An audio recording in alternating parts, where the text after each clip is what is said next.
Fremax ou Superfreios? Duas marcas custo-benefício, mas uma delas eu não recomendo. Qual será? Pelo menos a minha experiência não foi muito boa. Primeiramente, quando a gente pensa em freio, né, em disco de freio, em pastilha de freio, a gente tem que considerar como que esse freio acontece.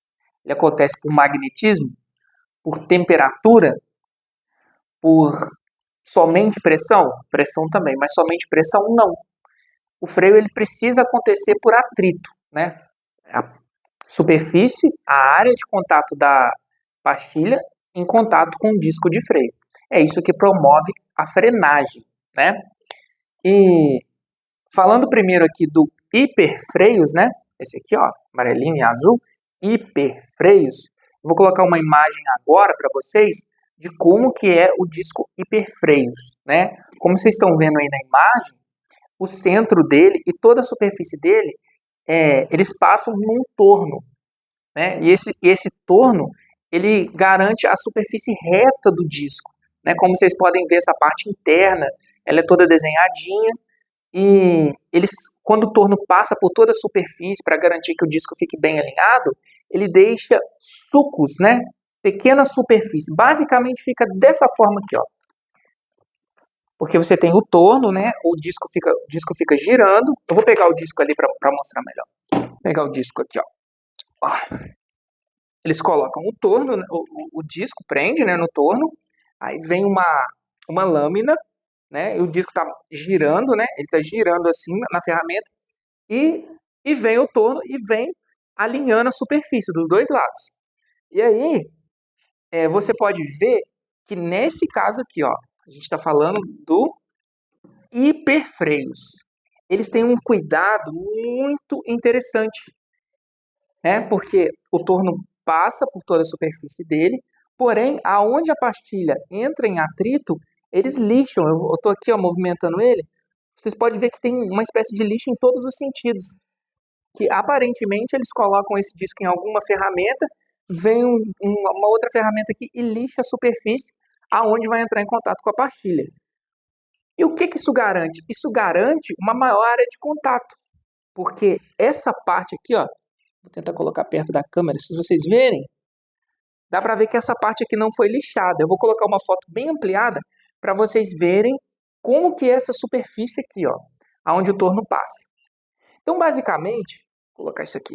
Quando você passa o disco no torno, ele fica com a superfície dessa forma aqui. Claro que eu exagerei um pouquinho na altura, mas para você visualizar. Ele fica dessa forma aqui, ó. Ele tem um pico e um vale, um pico e um vale. E aí, a Hiperfreios tem esse cuidado de lixar a parte do disco aonde vai entrar em contato com a pastilha. E aí é que vem o problema do Fremax. Problema segundo a minha visão, tá? Não estou dizendo que essa marca tem problema. Veja bem, na minha humilde opinião, se é que a minha opinião conta de alguma coisa. O disco da Fremax, eu instalei um kit no meu carro, ele não passa por esse processo de lixamento aqui, ó, tá vendo? Tá vendo que as duas partes estão lixadas? Você não vê os sucos, os frisos, né, da ferramenta do torno. No caso da Fremax, eles mandam o disco sem fazer esse processo de lixamento. Acredito eu que por um corte de custo, porque com certeza a Hiperfreios gasta mais dinheiro para fazer esse serviço. É uma máquina, é energia elétrica, é um profissional operando a máquina, é um espaço, é tempo, enfim, dinheiro, né? Então, para você mandar o disco lixado, com certeza isso custa alguma coisa. E detalhe, o original, ele não vem torneado, ele vem com a superfície plana, tá? Ele não vem como vem o Fremax com os frisos. Eu vou colocar agora uma foto de como é a pista aonde a pastilha de freio vai correr no Fremax para vocês verem a diferença. Ele tem esses frisos aqui, ó. Ele tem esses frisos. E qual que é o problema? Como eu falei no início do vídeo, a pastilha de freio, a frenagem do carro, ela é feita com base no atrito, pressão da pinça e o atrito, né, da pastilha de freio no disco. Quando você tem uma superfície desse formato, a pastilha ela não tem 100% de contato ela não tem contato com 100% da área dela e do disco aqui, ó. Porque olha aqui, ó. Tá vendo? Você tem esses picos e esses vales. Então, a pastilha, ela vai pegar só na ponta. Ah, mas aí é o período de assentamento, porque isso é previsto. Amigão, uma coisa é assentamento. O assentamento nesse disco aqui, no hiperfreios, ele vai ser muito mais rápido, porque a superfície já está plana. Agora você imagina o seguinte: quantos quilômetros você vai ter que rodar para desgastar essa ponta a ponto de ficar nivelado e ficar reto assim, ó. Imagine quantos quilômetros você tem que rodar. E eu vou responder para vocês. Eu coloquei esse aqui, ó, as duas estão vazias. Esse aqui veio errado, né? Aí o Mercado Livre falou: não, fica com o disco para você. Não vale, não quero o disco de volta. Eu falei: tá bom. Aí o disco tá ali, eles mandaram errado. E esse aqui veio certo, né? E eu coloquei esse kit no meu carro. Eu já rodei mais de 1.000 quilômetros e o freio até hoje não voltou à eficiência de quando estava com o disco velho. Detalhe, o disco velho estava um lixo, ele estava empenado, né? Ele tinha empeno, né? Então ele dava uma oscilada, então acima de 70, 80 por hora, se você freasse mais forte, o carro vibrava. E ele tinha empeno na superfície nesse sentido também. Você via que o disco estava todo torto. Mesmo o disco todo torto, ele tinha muito mais freio do que um Freemax. Ah, mas tem um período de assentamento. Ok. 100, 200, 300 quilômetros. Ok. Mas 1.000 quilômetros, eu já rodei cerca de 1.200 quilômetros e o freio ainda não voltou a ser o que era quando eu estava com disco ruim, com disco velho.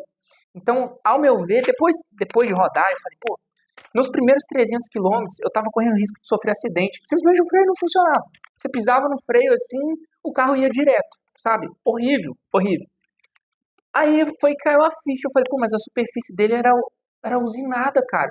É óbvio que não vai dar freio. E aí eu pensei, pô, até aquele friso desgastar e ficar 100% plano, foi aí que eu abri a embalagem do hiperfreios. Na hora que eu vi lixado, aí caiu a ficha na hora. Eu falei, pô, o disco, na minha visão, na minha opinião, falta um estágiozinho de acabamento aqui no Freemax. Então, por causa desse motivo, por causa dessa superfície, eu estou gravando esse vídeo agora em agosto de 2025, pode ser que mude, não sei, pode ser um lote que eu peguei, mas hoje, se eu comprar outro carro e tiver que substituir o disco de freio, eu não compro o Freemax. Eu até pesquisei na internet para ver se tinha outros discos deles que eram outros discos que são lixados. Vamos supor, tem um disco para outro carro aqui, só que para outro carro é lixado. O seu carro é que não é, não sei. E todos os discos que eu vi deles, realmente, ele é todo frisado, né?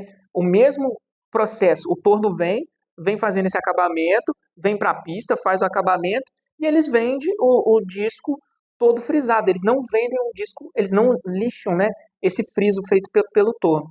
E pelo que eu vi, todos os discos deles, pelo menos os que eu vi na internet, eles são assim, ele não tem esse processo de acabamento. Então, por causa disso, se você for escolher de custo-benefício, vá de hiperfreios, porque você vai ter um assentamento muito mais rápido. Ah, então o freio vai ficar ruim? Acredito eu. Sério, talvez depois de uns 5 ou 10 mil quilômetros, até essa superfície gastar e ficar nivelada, eu acredito que até lá o freio ainda não vai ficar 100%. Depois disso, talvez 5 mil, talvez 10 mil, não sei. Depende da qualidade do material. Até lá eu vou ficar com o freio deficitário. Meu carro está mais ou menos aí de 20 a 30% com menos freio. Isso porque o meu parâmetro era o disco velho, antigo, todo empenado, todo defeituoso. Né? Eu não sei como seria por exemplo, sei lá, um hiperfreio todo lixadinho, todo bonitinho como está aqui. Né? Enfim, queria passar essa informação para você. Se você gostou desse vídeo, considere se inscrever no canal e deixa um like aí pra gente. Valeu?